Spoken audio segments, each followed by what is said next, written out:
देवभूमि उत्तराखंड का मेरा भाई बंधुओं, दीदी भूलियों, दाना सयाणों, आप सबू कई मेयर नमस्कार। पहला सेवा सौंधी उत्तराखंड के राज्यपाल गुरमीत सिंह जी, मुख्यमंत्री भाई पुष्कर सिंह, केंद्र में मेरे सहयोगी अजय टमटा, विधानसभा अध्यक्ष बहन ऋतु जी, उत्तराखंड सरकार के मंत्रीगण, मंच पर मौजूद पूर्व मुख्यमंत्री और सांसदगण, बड़ी संख्या में आशीर्वाद देने आए हुए पूज्य संतगण, अन्य सभी महानुभाव और उत्तराखंड के मेरे भाई और बहनों, साथियों, 9 नवंबर का यह दिन एक लंबी तपस्या का फल है। आज का दिन हम सभी को गर्व का एहसास करा रहा है।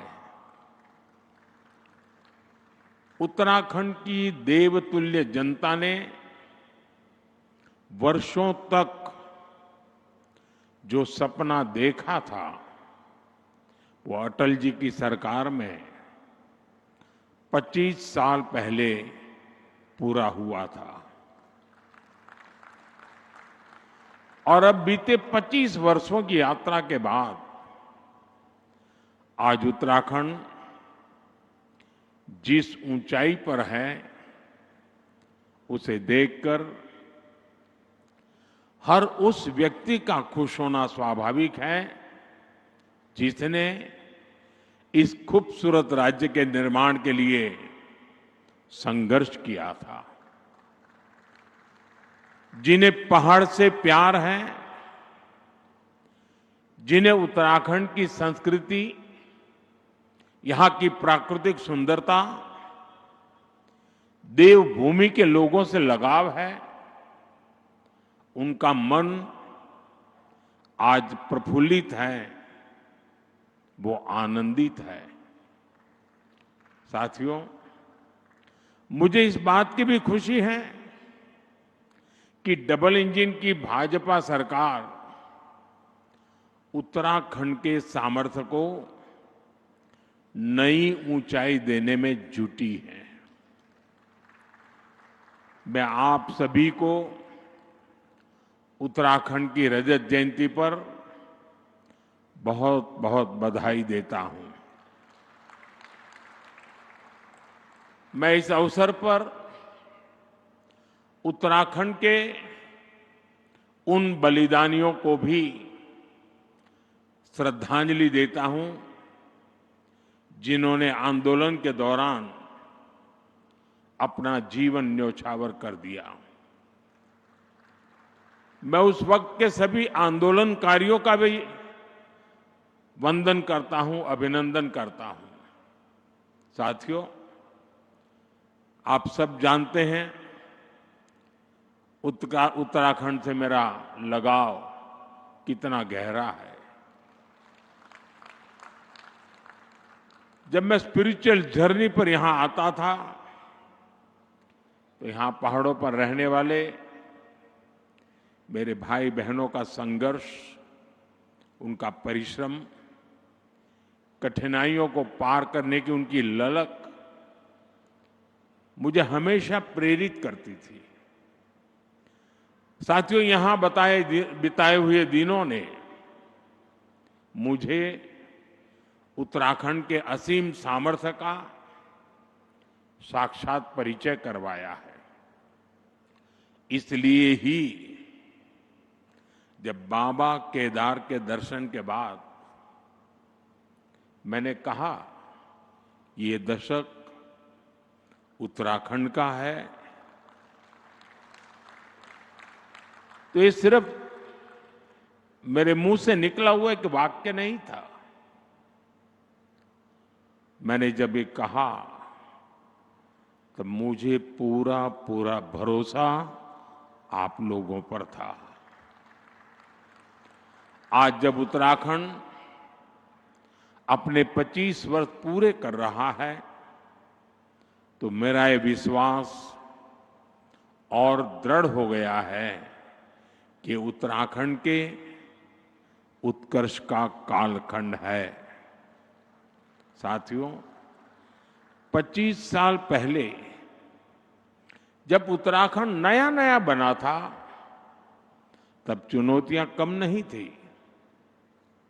संसाधन सीमित थे, राज्य का बजट छोटा था, आय के स्रोत बहुत कम थे और ज्यादातर जरूरतें केंद्र की सहायता से पूरी होती थी। आज तस्वीर पूरी तरह बदल चुकी है। यहां आने से पहले मैंने रजत जयंती समारोह पर शानदार प्रदर्शनी देखी। आपसे भी मेरा आग्रह है, उस प्रदर्शनी को उत्तराखंड के हर नागरिक ने देखनी चाहिए। इसमें उत्तराखंड की पिछले 25 वर्षों की यात्रा की झलकियां हैं। Infrastructure, education, industry, tourism, health, power और ग्रामीण विकास, ऐसे अनेक क्षेत्रों में सफलता की गाथाएं प्रेरित करने वाली है। 25 साल पहले उत्तराखंड का बजट सिर्फ 4,000 करोड़ रुपए था। आज जो 25 साल की उम्र के हैं, उनको उस समय का कुछ भी पता नहीं होगा। उस समय 4,000 करोड़ रुपए का बजट था। आज ये बढ़कर 1,00,000 करोड़ रुपए को पार कर चुका है। 25 साल में उत्तराखंड में बिजली उत्पादन 4 गुना ज्यादा हो गया है।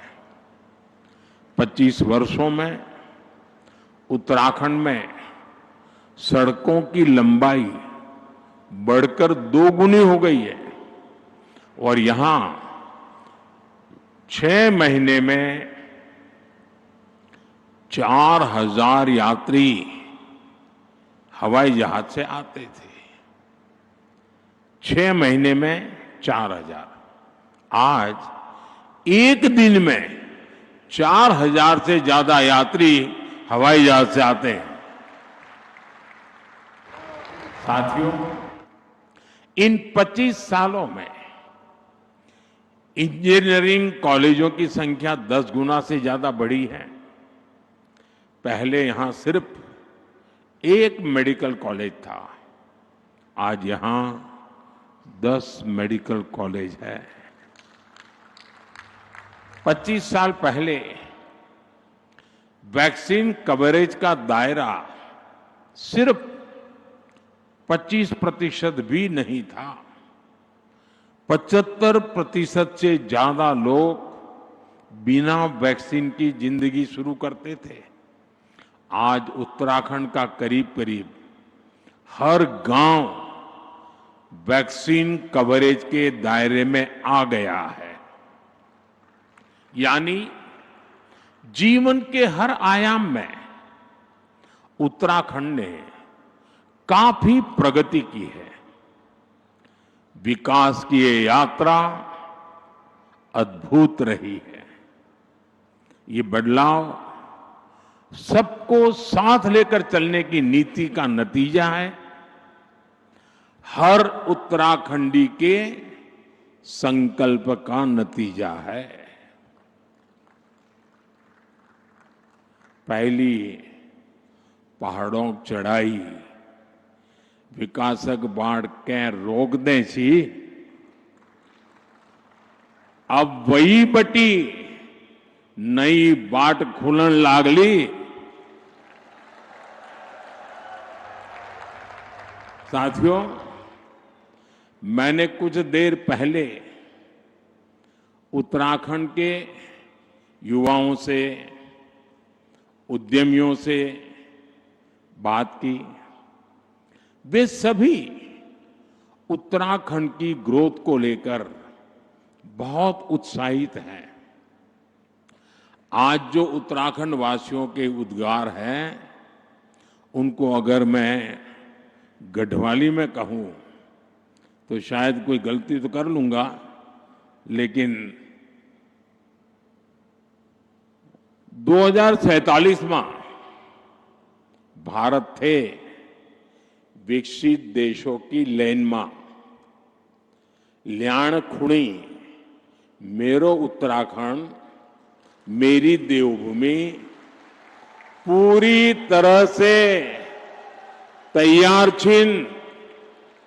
साथियों, उत्तराखंड की विकास यात्रा को गति देने के लिए आज भी यहां कई परियोजनाओं का उद्घाटन और शिलान्यास किया गया है। शिक्षा, स्वास्थ्य, पर्यटन और खेल से जुड़े ये प्रोजेक्ट्स यहां रोजगार के नए अवसर तैयार करेंगे। जमरानी और सौंग बांध परियोजनाएं देहरादून और हल्द्वानी शहर की पेयजल की समस्या को दूर करने में महत्वपूर्ण भूमिका निभाएगी। इन सभी स्कीम्स पर 8,000 करोड़ रुपए से ज्यादा खर्च किए जाएंगे। मैं उत्तराखंड वासियों को इन परियोजनाओं की बधाई देता हूं। साथियों, उत्तराखंड सरकार अब सेब और कीवी के किसानों को डिजिटल करेंसी में अनुदान देना शुरू कर रही है।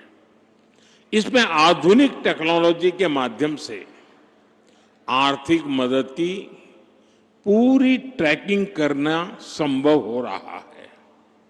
इसके लिए मैं राज्य सरकार, रिजर्व बैंक ऑफ इंडिया समेत सभी स्टेक होल्डर्स की भी प्रशंसा करता हूं। साथियों, देवभूमि उत्तराखंड भारत के आध्यात्मिक जीवन की धड़कन है। गंगोत्री, यमुनोत्री, केदारनाथ, बद्रीनाथ, जागेश्वर, आदि कैलाश, ऐसे अनगिनत तीर्थ हमारी आस्था के प्रतीक हैं। हर वर्ष लाखों श्रद्धालु इन पवित्र धामों की यात्रा पर आते हैं। उनकी यात्रा भक्ति का मार्ग खोलती है, साथ ही उत्तराखंड की अर्थव्यवस्था में नई ऊर्जा भरती है। साथियों, बेहतर कनेक्टिविटी का उत्तराखंड के विकास से गहरा नाता है। इसलिए आज राज्य में 2 लाख करोड़ रुपए से अधिक की परियोजनाओं पर काम चल रहा है। ऋषिकेश कर्णप्रयाग रेल परियोजना प्रगति पर है। दिल्ली देहरादून एक्सप्रेसवे अब लगभग तैयार है। गौरीकुंड, केदारनाथ और गोविंदघाट हेमकुंड साहब रोपवे का शिलान्यास हो चुका है। ये परियोजनाएं उत्तराखंड में विकास को नई गति दे रही हैं। साथियों, उत्तराखंड ने 25 वर्षों में विकास की एक लंबी यात्रा तय की है। अब सवाल ये है कि अगले 25 वर्षों में हम उत्तराखंड को किस ऊंचाई पर देखना चाहेंगे। आपने वो कहावत जरूर सुनी होगी, जहां चाह वहां राह। इसलिए जब हमें ये पता होगा कि हमारा लक्ष्य क्या है, तो वहां पहुंचने का रोड मैप भी उतनी ही तेजी से बनेगा।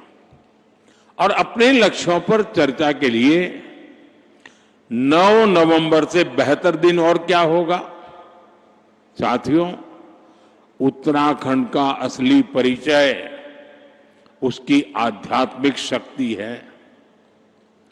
उत्तराखंड अगर ठान ले तो अगले कुछ ही वर्षों में खुद को spiritual capital of the world के रूप में स्थापित कर सकता है। यहां के मंदिर, आश्रम, ध्यान और योग के सेंटर, इन्हें हम ग्लोबल नेटवर्क से जोड़ सकते हैं।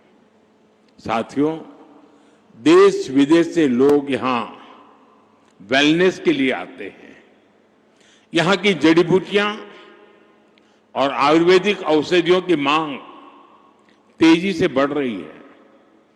पिछले 25 वर्षों में एरोमेटिक प्लांट्स, आयुर्वेदिक जड़ी बूटियां, योग और वेलनेस टूरिज्म में उत्तराखंड ने शानदार प्रगति की है। अब समय है कि उत्तराखंड की हर विधानसभा क्षेत्र में योग केंद्र, आयुर्वेद केंद्र, नेचुरोपैथी संस्थान, होम स्टे, एक कंप्लीट पैकेज, वो दिशा में हम सोच सकते हैं। ये हमारे विदेशी टूरिस्ट को बहुत अपील करेगा।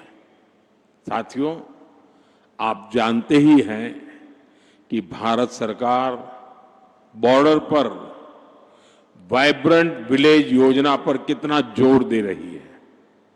मैं चाहता हूं कि उत्तराखंड का हर वाइब्रेंट विलेज खुद में एक छोटा पर्यटन केंद्र बने। वहां होम स्टे बने, स्थानीय भोजन और संस्कृति को बढ़ावा मिले। आप कल्पना करिए, जब बाहर से आने वाले पर्यटक एकदम घरेलू माहौल में डुबके चुड़कानी खाएंगे, रोट, अरसा, रस, भात खाएंगे, जंगोरे की खीर खाएंगे, तो उन्हें कितना आनंद आएगा। यही आनंद उन्हें दूसरी बार, तीसरी बार उत्तराखंड वापस लेकर आएगा। साथियों, अब हमें उत्तराखंड में छुपी हुई संभावनाओं के विस्तार पर फोकस करने की आवश्यकता है। यहां हरेला, फुलदेई, भिटौली जैसे त्योहारों का हिस्सा बनने के बाद पर्यटक उस अनुभव को हमेशा याद रखते हैं। यहां के मेले भी उतने ही जीवंत हैं। नंदा देवी का मेला, जौलजीबी मेला, बागेश्वर का उत्तरायणी मेला, देवी धुरा का मेला, श्रावणी मेला और बटर फेस्टिवल, इनमें उत्तराखंड की आत्मा बसती है।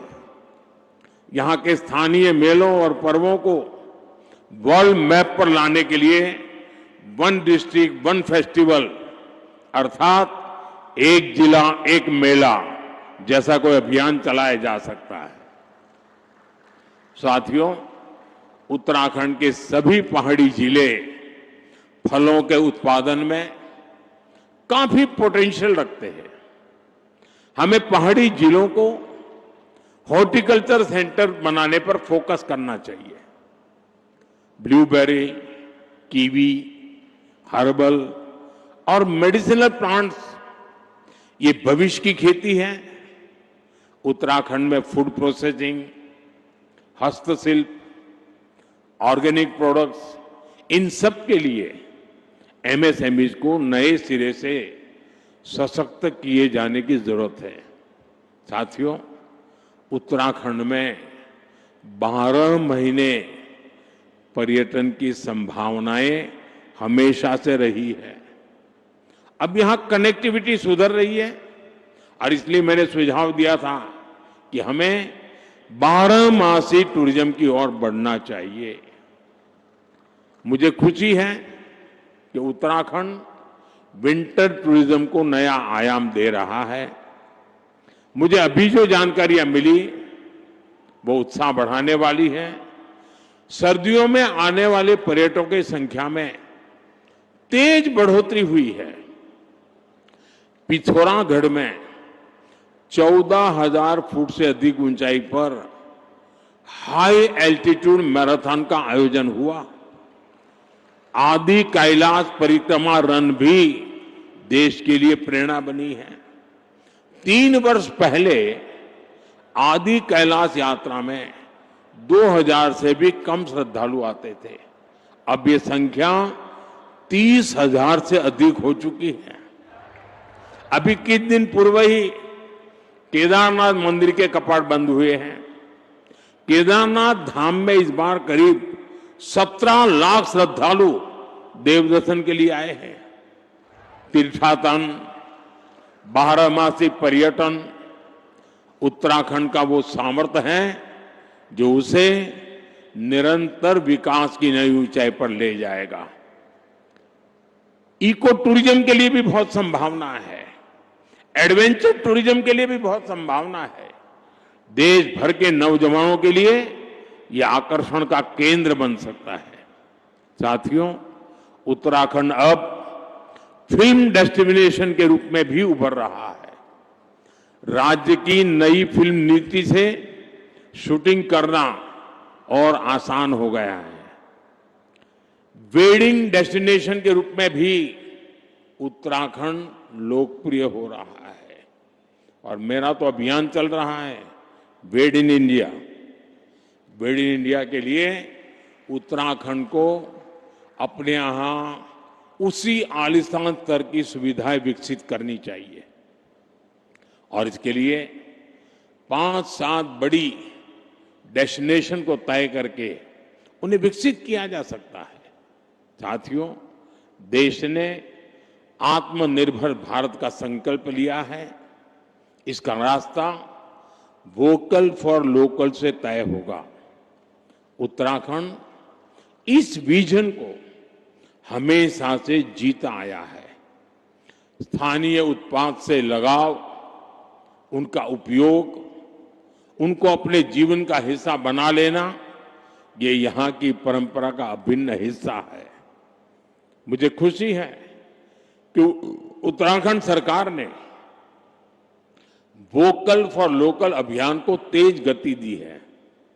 इस अभियान के बाद उत्तराखंड के 15 कृषि उत्पादों को जीआई टैग मिला है। यहां के बेडू फल और बद्री गाय के घी को हाल के दिनों में जीआई टैग मिलना सचमुच में बहुत गौरव की बात है। बद्री गाय का घी पहाड़ के हर घर की शान है। अब बेडू पहाड़ के गांवों से निकलकर बाहर के बाजारों तक पहुंच रहा है। इससे बने उत्पादों पर अब जीआई टैग लगा होगा। वो उत्पाद जहां भी जाएगा अपने साथ उत्तराखंड की पहचान भी लेकर जाएगा। ऐसे ही जीआई टैग वाले प्रोडक्ट्स को हमें देश के घर घर पहुंचाना है। साथियों, मुझे खुशी है हाउस ऑफ हिमालयाज उत्तराखंड का ऐसा ब्रांड बन रहा है जो स्थानीय पहचान को एक मंच पर ला रहा है। इस ब्रांड के तहत राज्य के विभिन्न उत्पादों को एक साझा पहचान दी गई है ताकि वे ग्लोबल मार्केट में प्रतिस्पर्धा कर सके। राज्य के कई उत्पाद अब डिजिटल प्लेटफॉर्म पर उपलब्ध हैं। इससे ग्राहकों को तक उनकी सीधी पहुंच बनी है और किसानों, कारीगरों और छोटे उद्यमियों के लिए एक नया बाजार खुला है। हाउस ऑफ हिमालयाज की ब्रांडिंग के लिए भी आपको नई ऊर्जा के साथ जुटना है। मैं समझता हूं इन ब्रांड के प्रोडक्ट्स के डिलीवरी मैकेनिज्म पर भी हमें लगातार काम करना होगा। साथियों, आप जानते हैं कि उत्तराखंड की अब तक की विकास यात्रा में कई रुकावटें आई हैं, लेकिन भाजपा की मजबूत सरकार ने हर बार उन बाधाओं को पार किया और ये सुनिश्चित किया है कि विकास की गति पर ब्रेक न लगे। उत्तराखंड की धामी सरकार ने जिस गंभीरता से यहां समान नागरिक संहिता को लागू किया, वो दूसरे राज्यों के लिए भी मिसाल है। राज्य सरकार ने धर्मांतरण विरोधी कानून और दंगा नियंत्रण कानून जैसे राष्ट्रहित से जुड़े विषयों पर साहसिक नीति अपनाई। प्रदेश में तेजी से उभर रहे जमीन कब्जाने और डेमोग्राफी में बदलाव जैसे संवेदनशील मुद्दे पर भी भाजपा सरकार ठोस कार्रवाई कर रही है।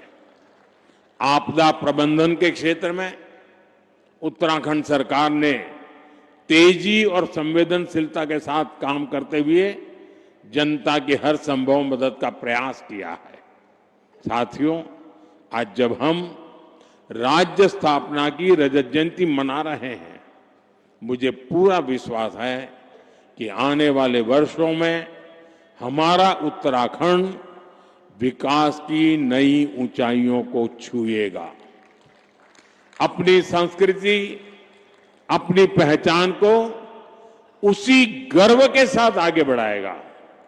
मैं एक बार फिर उत्तराखंड के सभी निवासियों को रजत जयंती समारोह की हार्दिक शुभकामनाएं देता हूं और मैं आपसे अपेक्षा करता हूं कि अभी से 25 साल के बाद जब देश आजादी के 100 साल मनाता होगा, तब उत्तराखंड किस ऊंचाई पर होगा, ये लक्ष्य अभी से तय कर लेना चाहिए, रास्ता चुन लेना चाहिए और इंतजार किए बिना चल पड़ना चाहिए।